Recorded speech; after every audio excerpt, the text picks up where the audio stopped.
Hello there guys and welcome, my name is ShavedApe and today I'm taking a look at the latest Sniper Elite game from Rebellion, that of course being Sniper Elite 3. Now it should come as no surprise that this game plays a lot like Sniper Elite, so if you're a fan of the series, this one is for you. But if not, stick around anyway, you never know, you might just find it enjoyable. In Sniper Elite, you play the part of a sniper. Yeah, no shit, Sherlock! Let me finish. In Sniper Elite 3, you play the part of Sniper Carl Fairburn, this time in the North African campaign of World War II. You'll find yourself having to plan routes carefully, as an all-out shootout probably isn't going to go that well. And instead, stealth and use of deception and traps is probably the way to go. Throw a stone to distract a guard, or perhaps start a fire to lure them into a trap. Sabotage some equipment so that you can mask the sound of your shots, so that you can of course watch that X-ray cam as you shoot them in the nuts. When I first started this game, I have to admit, I expected it to be just a reskin of Sniper Elite 2, but it's oh so much more. Sure, it still plays like Sniper Elite 2, but I liked that game, so I have no problem with that, so long as I'm not playing the same game again, Sniper Elite 2 but with a new skin. And on that, this game delivers. The maps, well, at least according to the devs, are at least 3 times larger. And you know what? I believe them. I like the choice of where to go, so I can play a tactical game and a stealthy one. And it's not only easy, but I have a lot of choices on how to do so. Now sure, I'm being pushed towards certain objectives, but how I get there feels much more like it's my choice than can happen in a lot of games. The AI is smart too. Now we're not talking amazingly smart of course, they still have their blonde moments for sure. Some will casually return to their patrol despite sustaining a gunshot wound to the leg, while others are slow to react to your presence. Granted though, these things are not the norm. For the most part, it still feels like they would kick your ass given half a chance.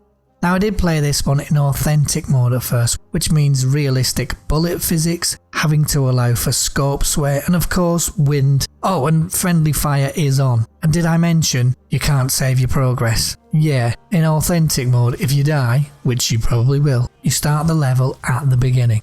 After about 2 hours, most of which I spent on one level, I decided to lower the difficulty, something I don't often do, but for this game I made an exception. I then chose to go for Sniper Elite, so almost as hard as authentic, or so I thought, but with the ability to save and something called tactical assist. For me this was just too easy. The tactical assist basically gives you a targeting reticle that shows you where the bullet will land, or indeed if something is blocking it, and I like having to figure it out for myself. Having something tell me just felt wrong. It's almost like there's no in between. It's either easy or it's difficult, and I kind of wanted in between. Happily, the game has custom difficulty modes, so you can choose the difficulty of your enemies, turn realistic bullet physics on, and of course turn the aim assist, sorry, I do mean tactical assist off. So with the new custom setting, I was still able to save my game, but I got that more authentic experience, which I really enjoyed.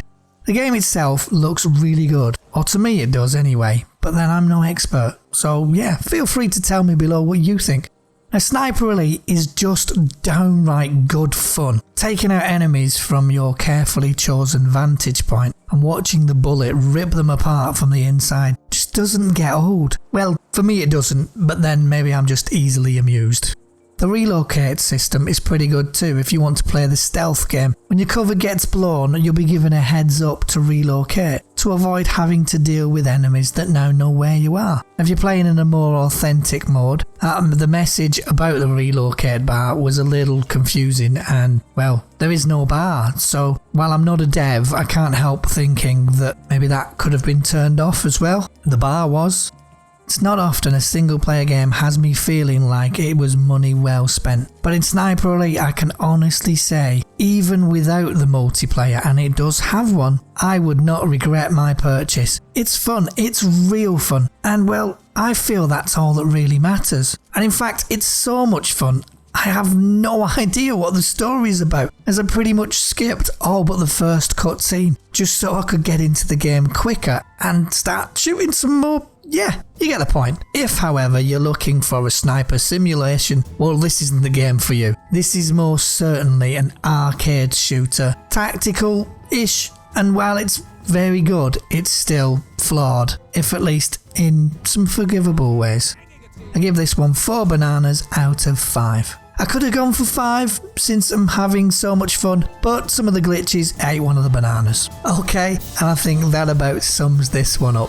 Thank you very much for your time and of course for watching this video. I hope you found it informative and enjoyable, and until the next time, thank you very much for watching. I will see you soon.